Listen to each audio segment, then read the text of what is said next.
네, 이렇게 함께 해주셔서 너무 감사합니다. 오늘 황금보다도 더 귀한 귀빈들께서 함께 해주셔서 오늘 풍성한 예배가 될 것 같습니다. 너무 감사드리고요. 주기도문 하심으로 오늘 5월 7일 어린이 주일 예배 함께 드리시도록 하겠습니다.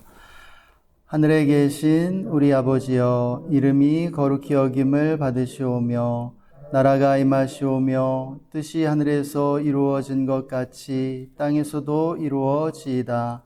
오늘 우리에게 일용할 양식을 주시옵고 우리가 우리에게 죄 지은 자를 사하여 준 것 같이 우리 죄를 사하여 주시옵고 우리를 시험에 들게 하지 마시옵고 다만 악에서 구하시옵소서.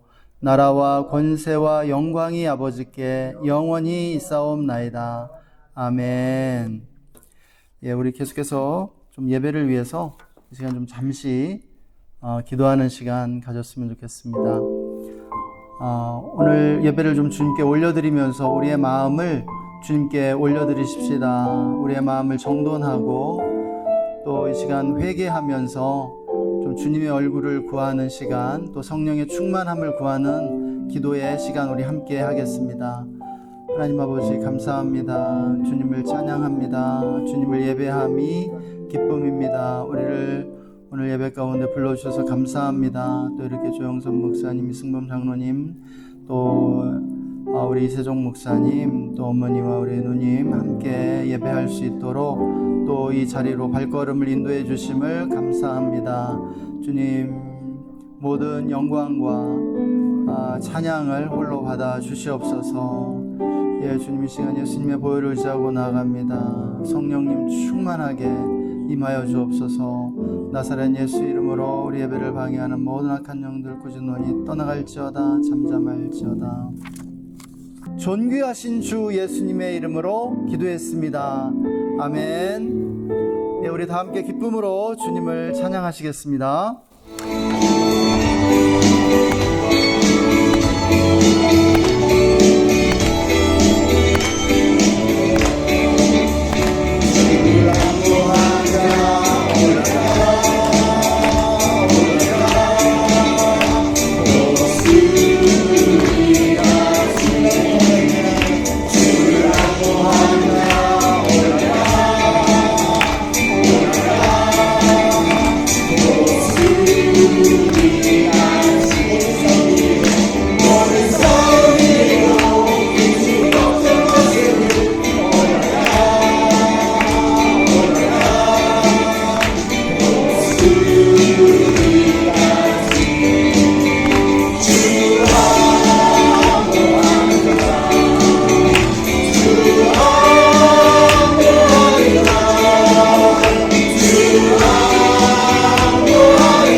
진실하게 거룩하게 살게 하소서. 진실하게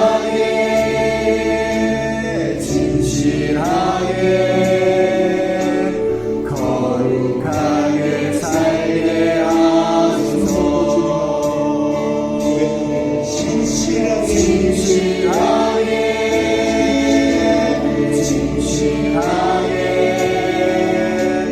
거룩하게 살게 하소서.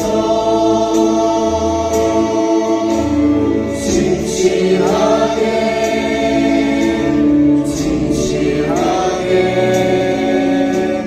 거룩하게 살게 하소서.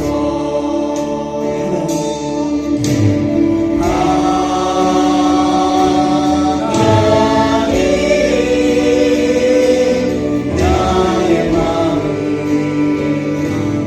만져주소서.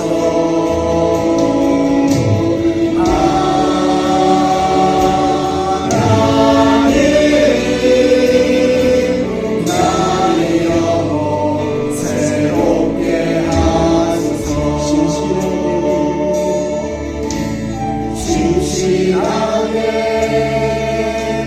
진실하게 거룩하게 살게 하소서. 진실하게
거룩하게 살게 하소서.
나처럼 살아가게 하소서. 아멘. 땅에 떨어져 죽음으로 풍성한 열매를 맺기 위해 하늘의 미랄로 이 땅에 오신 예수 그리스도를 찬양합니다. 하늘의 미랄이 되어 죽음으로 풍성한 열매 맺으신 예수님을 따라 우리도 주님 이 땅에 떨어져 죽는 하늘의 미랄이 될 수 있도록, 그래서 우리의 삶을 통해 풍성한 열매를 맺을 수 있도록 주님 축복해 주시기를 원합니다. 날마다 성령의 충만함으로 함께 해주시고 예수님의 이름으로 또 믿음으로 승리할 수 있도록 주여 날마다 인도하여 주시옵소서. 주님, 수원이 거룩한 의의 도시가 되게 해주시고 또 우리나라가 하나님을 경외하고 예배하는 하나님의 나라가 되게 하여 주시옵소서. 주님, 남과 북에 평화를 주시고 북한의 도발을 물리쳐 주시며 북녘의 동포들을 모든 억압과 학대로부터 해방시켜 주시기를 원합니다. 남북 평화 통일 이루게 해주시고 또 선교지와 선교사님들 축복해 주셔서 모든 종족들이 하나님을 예배할 수 있도록 주여 인도하여 주시옵소서. 오늘도 우리의 예배를 받아주심을 감사합니다.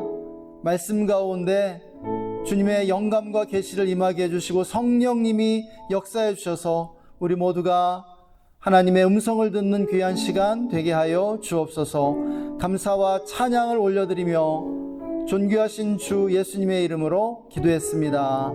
아멘. 오늘 우리에게 주시는 하나님의 말씀은 마태복음 18장 1절에서 6절의 말씀입니다. 우리 다 함께 마태복음 18장 1절에서 6절 말씀 함께 한 목소리로 읽겠습니다. 그때의 제자들이 예수께 나와 이르되 천국에서는 누가 크니이까? 예수께서 한 어린아이를 불러 그들 가운데 세우시고 이르시되 진실로 너희에게 이르노니 너희가 돌이켜 어린아이들과 같이 되지 아니하면 결단코 천국에 들어가지 못하리라. 그러므로 누구든지 이 어린아이와 같이 자기를 낮추는 사람이 천국에서 큰 자니라. 또 누구든지 내 이름으로 이런 어린아이 하나를 영접하면 곧 나를 영접함이니 누구든지 나를 믿는 이 작은 자 중 하나를 실족하게 하면 차라리 연자 맷돌이 그 목에 달려서 깊은 바다에 빠뜨려지는 것이 나으니라. 아멘. 아멘. 할렐루야. 할렐루야. 우리에게 가정의 달 5월을 주시는 주님을 찬양합니다. 또 이렇게 함께 예배 드릴 수 있어서 너무 감사한 마음이 있습니다. 5월은 계절의 여왕이죠. 또 가정의 달이고요. 특별히 오늘은 어린이 주일입니다. 내일이 어버이날이기는 하지만 어린이 주일을 맞아서 좀 어린 아이와 천국에 대해서 함께 좀 말씀을 나누고 싶은 마음이 있었습니다. 오늘날 어린이 인권이 크게 향상된 것을 우리는 보게 되는데요. 사실은 이 모든 것이 예수님 덕분이라는 것이죠.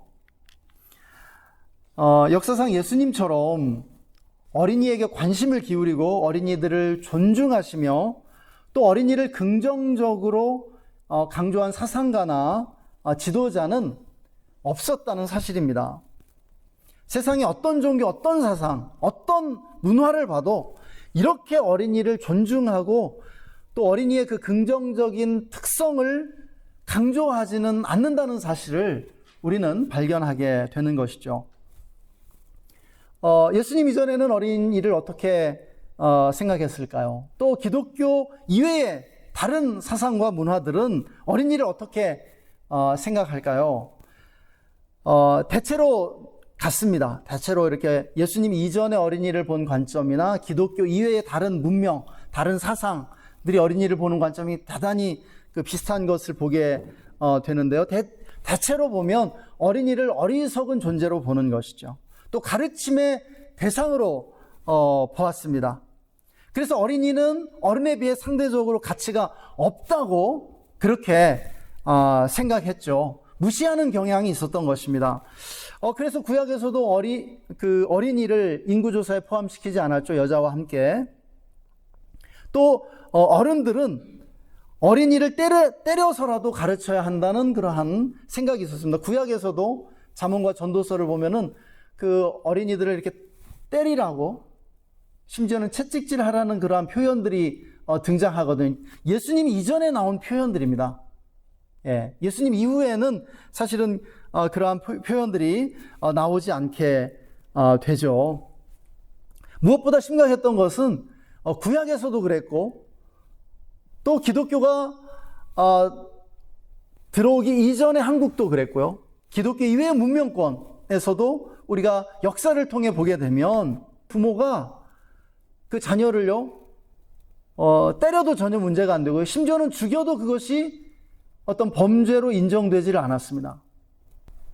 그런데 이것이 먼 과거의 이야기가 아니죠. 사실은 100년 전에 이미 그랬단 말이죠. 복음이 들어오기 전에, 복음이 이 한국 사회를 이렇게 변화시키기 전에 다 그렇게 생각했다라는 것입니다. 우리가 어렸을 때만 생각해 봐도 알 수 있죠. 학교에서 선생님들에게 많이 맞으면서 자랐습니다. 선생님에게 뺨 맞는 거, 그거 아무 일도 아니었습니다. 일도 아니었죠, 사실은. 제가 그 시골 마을에서 유년 시절 보내고 초등학교 5학년에 이제 서울로 이사를 왔는데요.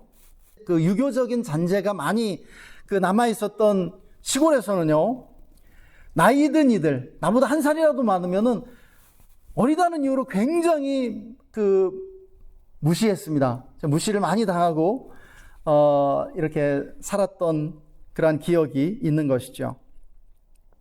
어린아이의 말이나 행동은 가치가 없다고 생각하는 그러한 사상 문화가 바로 유교이고 유교적인 문화입니다. 그래서 어린아이를 가르쳐야 한다.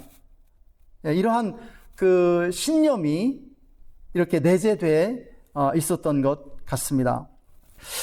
그러나 오늘날 어린이 인권은 놀랍게 향상되었죠. 깜짝 놀랄 정도로 이렇게 향상이 되었는데요. 이것은 무엇을 말해주냐면 세상이 잘못된 방향으로 가고 있다거나 또 악해졌다고 하는 그러한 우리의 일반적인 상식을 뒤엎는 것입니다. 사실은 지금 세상이 우리가 생각하는 것보다 훨씬 더 성숙하고 있고 사람들의 의식도 향상되고 있다는 것이죠. 그런데 이러한 그 모든 변화의 시작이 어디에 있었냐면은 예수님의 말씀에 있었다는 사실입니다. 오늘 본문에서 예수님은 이전에 사람들이 어린이에 대해 가지고 있었던 그러한 관점에 도전을 가하고 계세요. 그리고 새로운 관점을 우리에게 주고 계십니다. 어린이에 대한 예수님의 새로운 관점은 무엇이었습니까? 어린이는 존귀한 존재다. 그리고 천국에 들어가기에 가장 합당한 그러한 장점들을 가지고 있다라는 것이었죠. 주님은요, 우리 어른들이 어린이에게 배울 점이 상당히 많다고 그렇게 말씀하고 계십니다. 예수님의 이러한 관점은 당시의 세계관과 충돌을 일으켰죠. 제자들은 예수님께 다가오는 그 어린이들을 꾸짖고 내쫓았고요. 이에 대해 주님은 굉장히 분노하셨었습니다. 그리고 꾸짖으셨죠. 그때도 오늘 본문과 동일한 말씀을 하고 계신 것을 우리는 보게 되죠. 천국은 어린아이와 같은 사람들만 들어갈 수 있다라고 말씀하십니다. 천국이 어린아이의 것이라고 하는 것이에요. 우리들이 어린아이와 같이 되지 아니하면 천국에 들어갈 수 없다고 단호하게 말씀하고 계시죠. 어린이 어떤 특성들이 천국에 합당하다고 하시는 것일까요? 우리는 이 점을 깊이 묵상해 볼 필요가 있다라고 믿습니다. 첫째는 순수함이겠죠. 어린이들의 그 순수함, 순진무구함. 네. 어른들과 비교할 때 아이들의 가장 두드러진 특징이 바로 이 순수함이라고 할 수 있겠습니다. 물론 순수하지 않은 아이도 있을 것 같아요. 벌써 좀 어린 나이에 세상의 그러한 안 좋은 면들을 닮은 아이들이죠. 하지만 가장 순수하지 않은 아이도 순수함을 잃어버린 어른들에 비하면 순수하다고 할 수 있다는 것입니다. 순수하다는 것, 무엇입니까? 동기가 순수하다는 의미고요. 동기가 깨끗한 것이죠. 때묻지 않았다는 것을 순수하다고 할 수 있을 것 같습니다. 둘째는 어린아이들은요, 쉽게 잘 믿는다는 그런 특성이 있죠. 쉽게 잘 믿습니다. 그래서 아이들을 그 어른들이 속이기도 하죠. 그런데요, 그럼에도 불구하고 이 믿음은 천국문을 여는 열쇠라는 것입니다. 천국은 믿음으로 들어가는 곳이고요. 아이들이 순수하기 때문에 무엇이든지 잘 믿습니다. 그래서 그 믿음이 잘 들어가요. 아이들이 교회에 오면은요, 믿음을 쉽게 갖습니다. 그런데 이 나이가 들어가면은요, 잘 믿지를 않아요. 그래서 저도 이제 대학생 사역을 제가 오랫동안 했었는데요. 대학생 때가 굉장히 중요하더라고요. 대학생 때 어떤 인생의 방향이 결정되는 것 같아요. 근데 대학생 때까지는 회심이 그래도 일어납니다. 전도가 되고요. 또 이렇게 믿음을 갖기도 해요. 그런데 그 이후에 만 25세 이후가 되면은 회심이 거의 일어나지 않는 것 같습니다. 그러니까 물론 불가능하지 않죠. 하나님은 불가능이 없으십니다. 하나님 모든 것이 가능하세요. 그래서 25세 이후에도 회심하고 열심을 갖게 된 이들 우리가 만나게 되죠. 그런데 굉장히 희귀하더라는 거예요. 아이들에게 일어나는 경우에 비하면 굉장히 아주 빈도수가 약하더라는 것이죠. 셋째는 겸손함입니다. 어린아이는 부모를 절대적으로 의지하죠. 아이는 연약하고 모든 면에서 도움이 필요하기 때문에 어른을 의지하고 어른에게 배우려고 합니다. 그래서 아이들은 잘 배우죠. 모든 것을 아주 빠르게 습득합니다. 왜냐하면 그 아이들이 겸손하다라는 것이에요. 물론 어린아이도 선한 면과 악한 면을 가지고 있고요. 교만의 싹이 자라고 있다고 할 수 있습니다. 그럼에도 아이는 어른에 비해 겸손하다는 것이죠. 그래서 어른들을 보면은 잘 배우려고 하지 않습니다. 새로운 것에 대해서 열려 있지 않아요. 새로운 것, 낯선 것에 대해서 배척하고 싫어하는 그러한 특징이 있는 것을 우리는 보게 됩니다. 넷째는 정직함이죠. 능숙하게 속이지 못합니다. 때로 거짓말도 하죠. 아이들도 거짓말해요. 그렇지만 말로는 거짓말 할지라도 표정과 행동은 숨길 수 없다는 것이죠. 그런데 이것이 참 중요합니다. 천국에서는요, 진실만이 존재한다라는 것이거든요. 천국에는 진실만이 존재하고 거짓이 일절 끼어들 수가 없습니다. 그렇기 때문에 천국은 진실된 사람, 정직한 사람들이 가게 되는 것입니다. 진실이 있다면요, 그곳에 이미 천국이 임하고 있는 줄 믿으시기 바랍니다. 할렐루야. 그렇습니다. 그래서 오늘 우리가 그렇게 찬양했잖아요. 신실하게, 진실하게, 거룩하게 살게 하소서. 네. 진실해지는 것.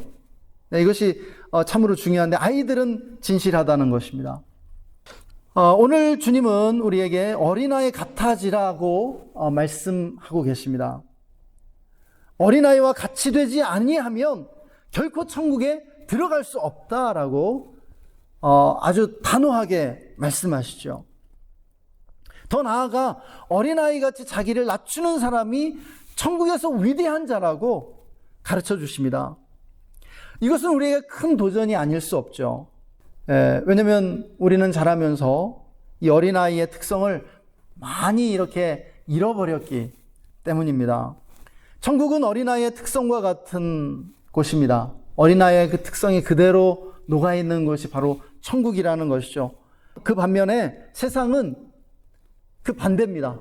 어린아이의 특성과 반대되는 그런 어른들의 특성을 가지고 있는 것을 말씀하는 것이죠. 그래서 우리는 세상을 경험하고 세상에서 사는 날수가 많아질수록 어린아이의 그러한 특장점들을 잃어버리게 되는 것 같습니다. 세상은 순수하지 않고요. 모든 것을 의심하면서 비판하는 것이죠. 비판부터 먼저 합니다. 또 교만한 자들은 겸손한 자들을 누르고요. 거짓말하는 사람들이 세상을 장악하게 돼요. 이런 세상에서 순수하고 잘 믿는 사람들은 속임을 당하고 그리고 이용당하게 되죠. 겸손한 사람들은요, 묻혀버립니다. 드러나지 않아요. 정직한 사람도 오히려 손해를 봐요. 정직하게 말했는데 오히려 꾸지람을 받습니다. 오히려 감추고 속이는 사람들은 그냥 지나가죠. 결국 우리는 나이가 들어가면서 세상에 적응하게 되고 순수함을 잃어버리게 됩니다. 의심하고 불신하면서 또 우리 안에 교만이 자라게 되죠. 솔직해지기보다는 적당히 진실을 감추며 거짓말하는데 익숙해지게 되는 것 같습니다. 우리 이야기죠. 우리도 어느 사이엔가 이렇게 순수함 잃고 교만해졌습니다. 주님은 이런 우리를 향해 오늘 말씀하시는 것입니다. 예수님, 천국에서는 누가 위대한 자입니까? 누가 큽니까? 누가 지도자고 누가 존경을 받습니까? 이러한 질문에 주님은 어린아이를 세우면서 어린아이와 같은 사람만이 천국에 들어갈 수 있다. 어린아이와 같이 자기를 낮추지 않으면 천국에 들어갈 수도 없고 천국에서 큰 자가 될 수 없다라고 말씀하시는 것입니다. 할렐루야. 그러면 우리는 어떻게 하면 어린아이와 같아질 수 있을까요? 매일매일 회개의 삶을 살아야 한다는 것이죠. 믿으십니까? 여러분, 회개는 뭡니까? 회개는 성찰입니다. 회개는 날마다 자기 자신을 투명하게 성찰하는 것이에요. 내면의 진실에 직면하는 것이죠. 그리고 마음의 변화를 도모하는 것입니다. 우리의 마음이 변화되어야 한다는 것을 인정하는 것입니다. 우리는 회개를 통해서 세상을 닮아가는 우리의 마음을 돌이키는 것이죠. 세상적이 되어가려고 하는, 끊임없이 악해지려고 하는 그러한 성향에 저항하는 것이에요. 우리가 회개하지 않고 어떻게 어린아이와 같아질 수 있겠습니까?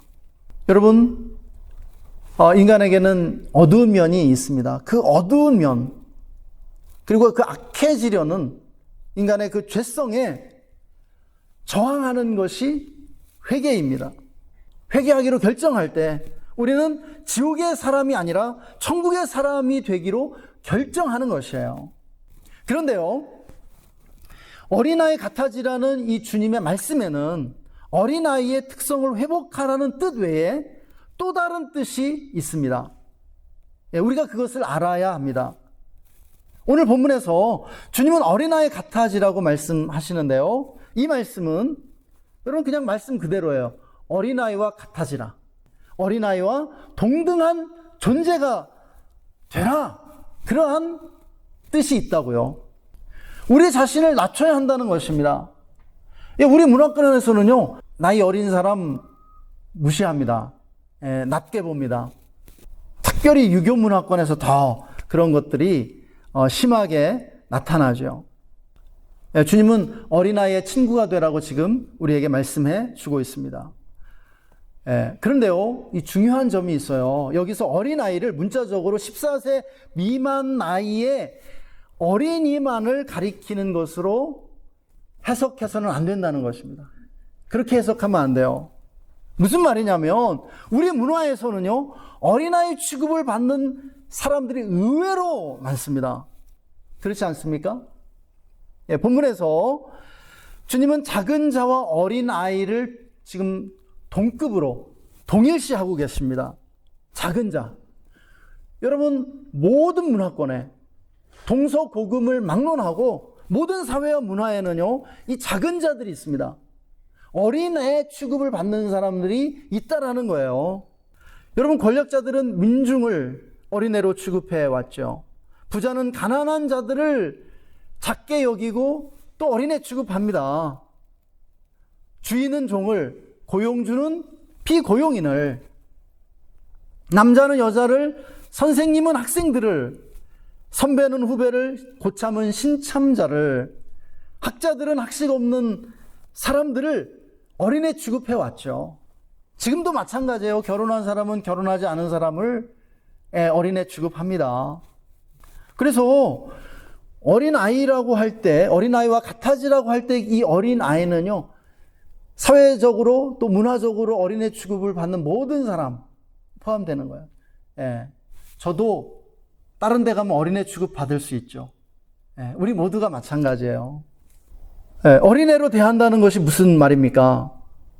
내가 누군가를 어린애로 취급할 때요, 너는 내 말 듣고 내 말을 따라야 해. 이러한 메시지가 이렇게 은연중에 숨겨져 있는 것이죠.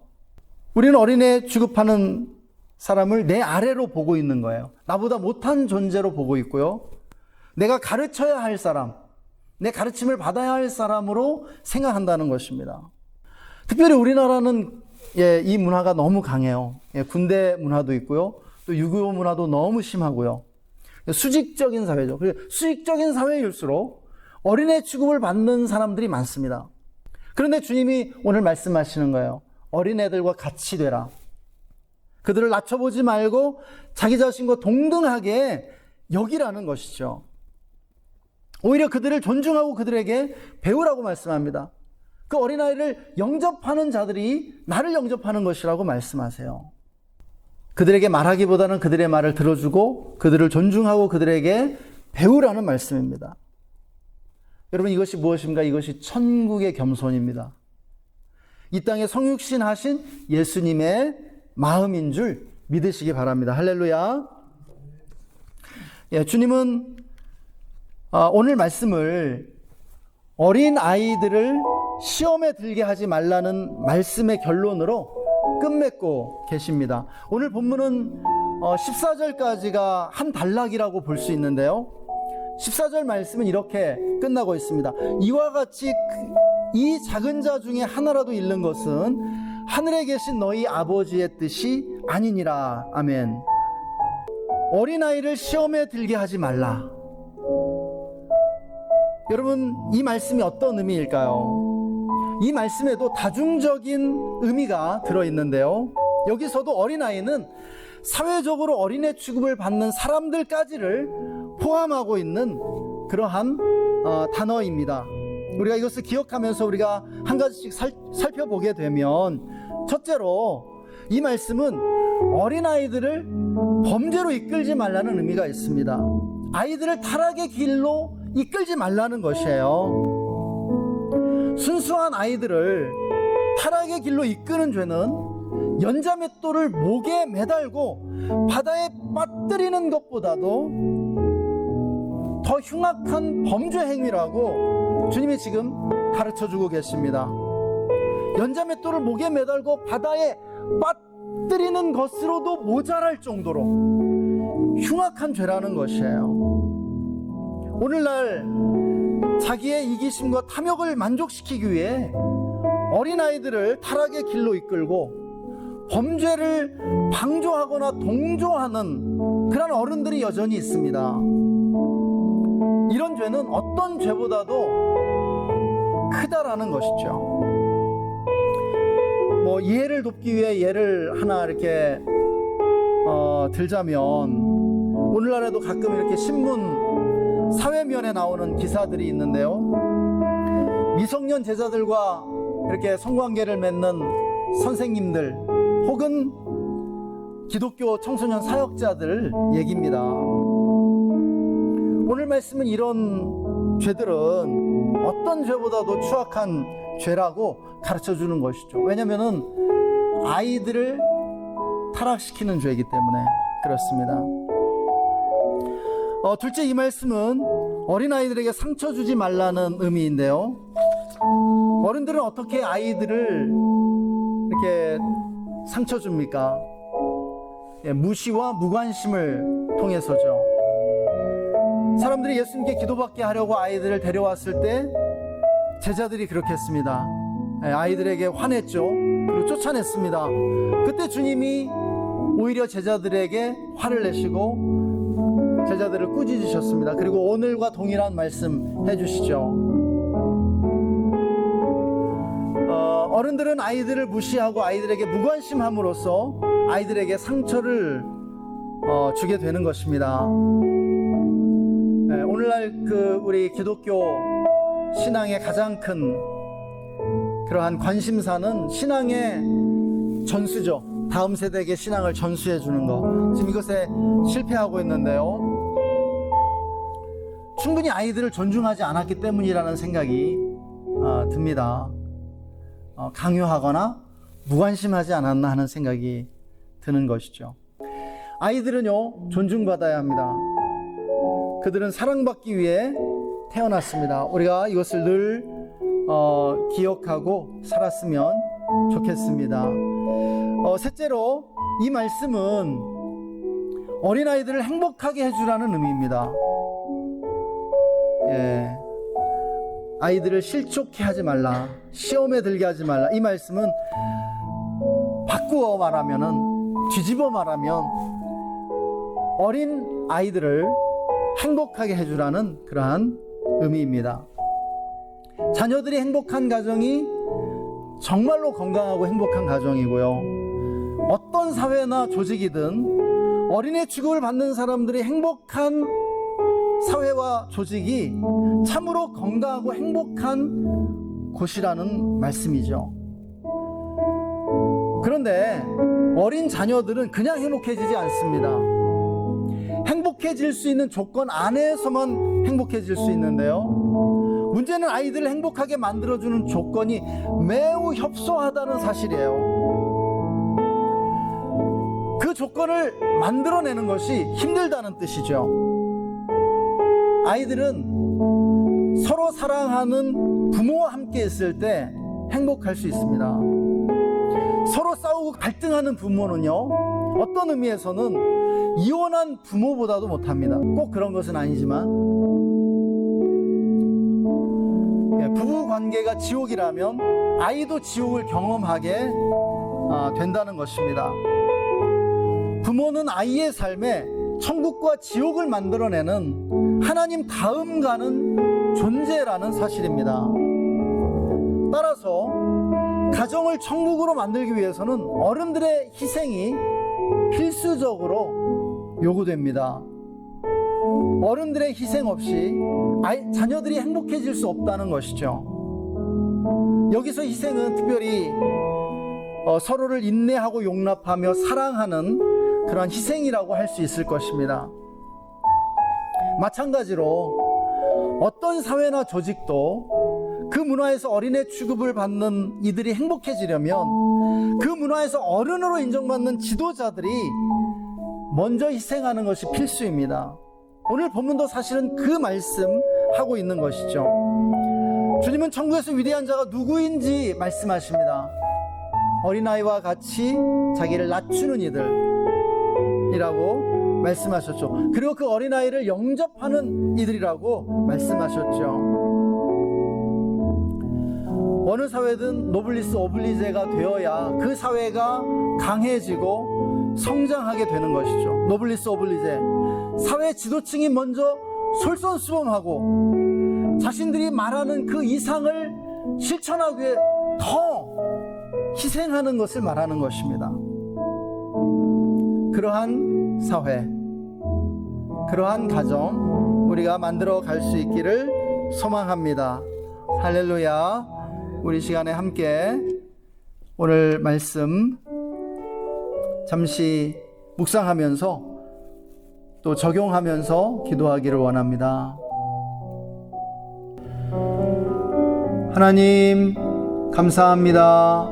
주님을 찬양합니다. 오늘도 우리에게 말씀해 주셔서 감사합니다.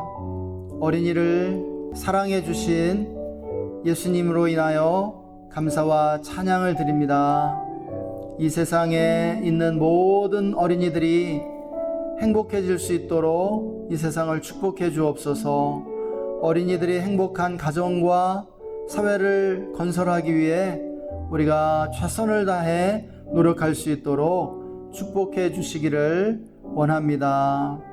하나님, 우리는 어린아이의 특성들, 순수함과 겸손함과 진실함, 또 잘 믿는 이 믿음의 이러한 좋은 특징들을 잃어버리고 아버지 이 세상에서 너무 세상적이 되어가고 있었음을 고백합니다.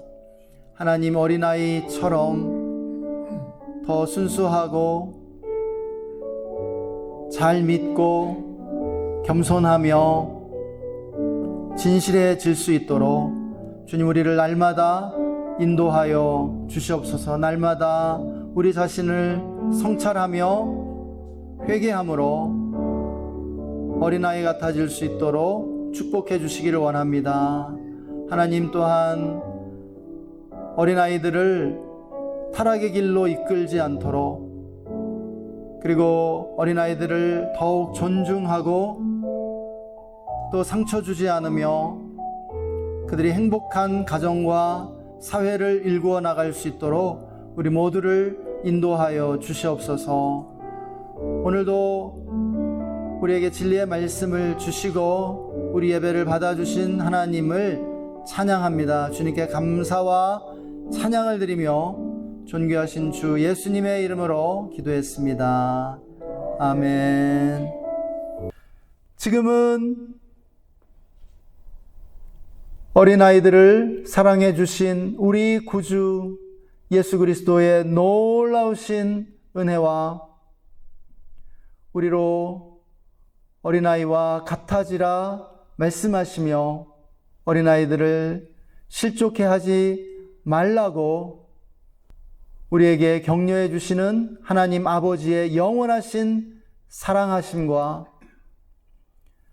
날마다 어린아이 같아질 수 있도록 우리를 도우시고 인도하시는 성령님의 내주 충만 교통 기름 부으심이 오늘 말씀을 듣고 어린아이와 같이 자신을 낮추기로 다짐하는 우리 모든 성도님들과 그 가정과 직장과 삶의 현장 위에, 그리고 우리가 주의 교회와 우리나라 대한민국 위에 지금으로부터 영원토록 함께 계시기를 간절히 축원하옵나이다. 아멘. 감사합니다. 예배를 마쳤습니다.